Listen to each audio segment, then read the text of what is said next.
Hi, welcome back to my channel, Gaza 90 Child. My name is Lotta. As usual, big up to all my followers. I really appreciate you guys. Thank you for your likes and your comments. So today I'm reading in the book of Kings. I'm gonna read in 2 Kings verse 4 from 1 to 7, and this is about Elijah and the widow's oil. So I like this story because it really shows you how God really look out for his people.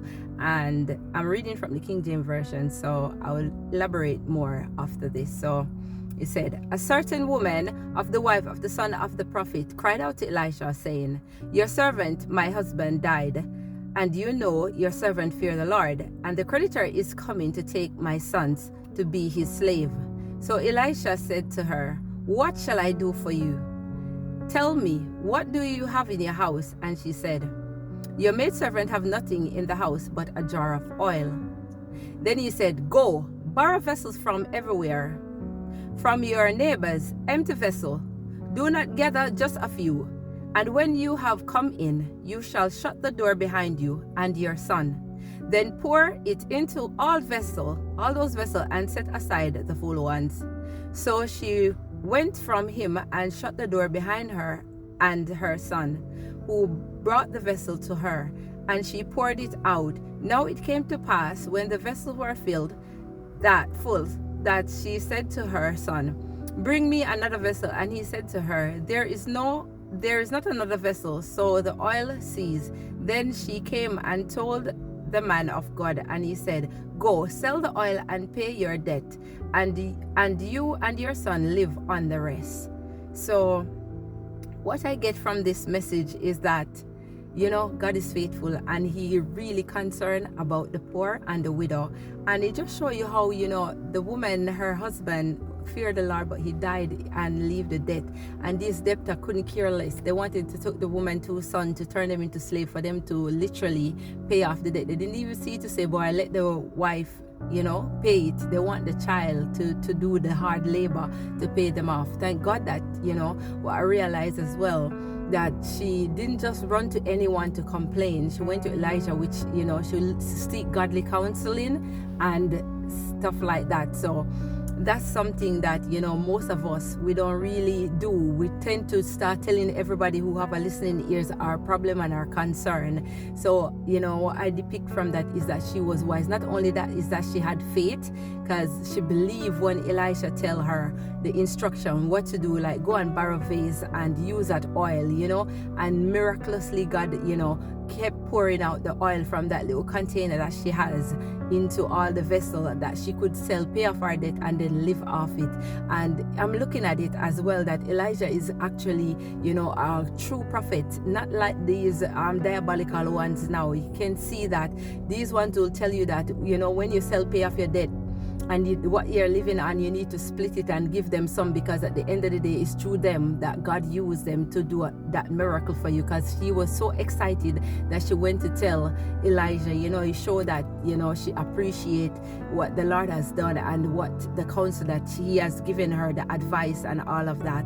So, it just show you that, God is faithful, and that he will supply our needs. Sometimes, we worry about tomorrow, when, tomorrow is another day that is speak for itself, and we should just have faith like this woman, this widow, that that God will provide. She didn't ask like, where am I going to get anything? And she just do exactly as he said. Go in, close the door behind you and your son, and do as I say.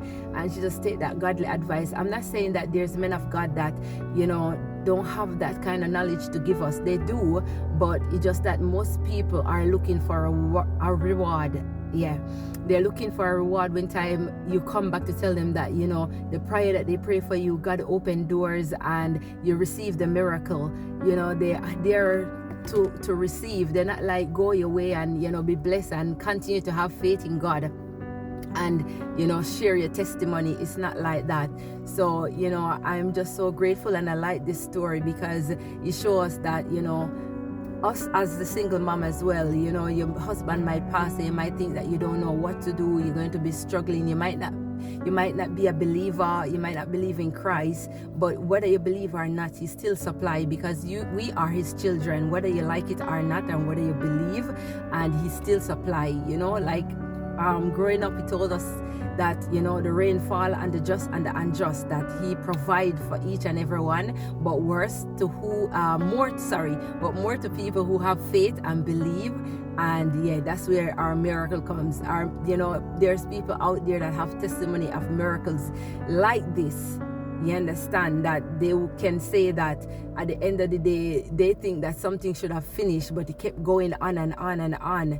You know, there's some people that miracle, they don't even want to share it. But I know that I myself, and I said it in video way back, that I remember that I was going through a lot at one point where I couldn't find money. And I said, God, like that woman with, one time, she had only oil and flour to bake bread, and she gave it to Elijah and said that her and her son was gonna die, and then it was keep refilling, that she had enough during that famine.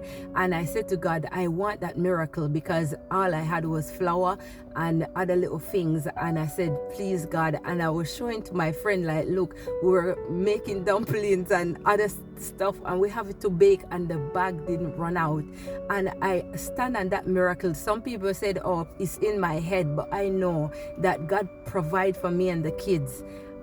You know, that's just my miracle, and I hold it. Whether they say it's in my head or not, I know that during that period when I had no money, that my flour didn't run out, and add the necessary other things that was there, and we make it through until I got a job, until, you know, I could afford more things.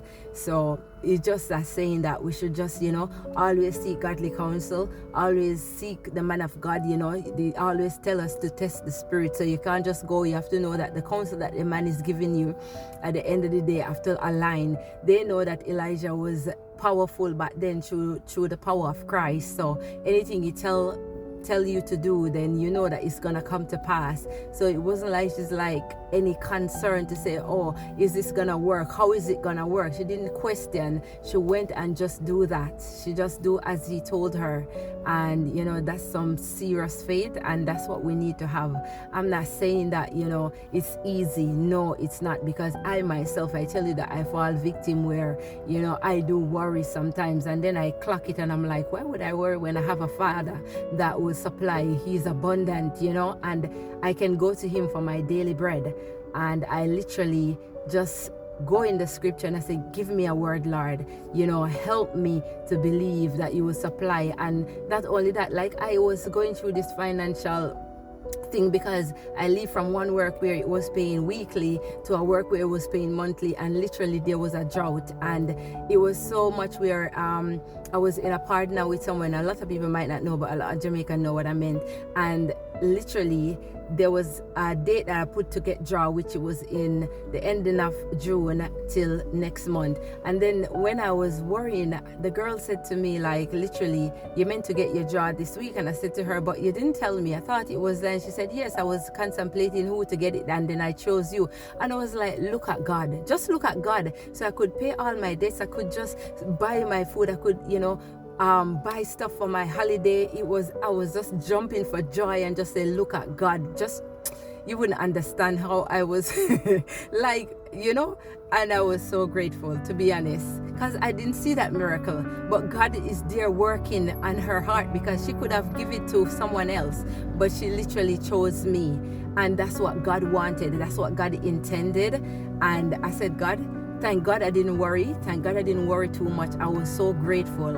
And you know, it's a joy to trust in God. It's a joy to rely on Him, and it's a joy to put all your trust and not lead on your own understanding. And I know I keep saying that that's like a scratch record, because you know, when someone like a man of God tell you, say, listen, go and do this, go and do 3-day fasting, the Lord will provide, the Lord will open doors. You might be, oh, don't do that. Just trust God. Just trust the word. Be obedient. You understand? That's all I get, you know, from this. It is so amazing. So it's best to trust God and be obedient and to listen and yeah, have faith. So anyway, if you like my content, click like, click share. Thank you guys. And yes, I love you guys.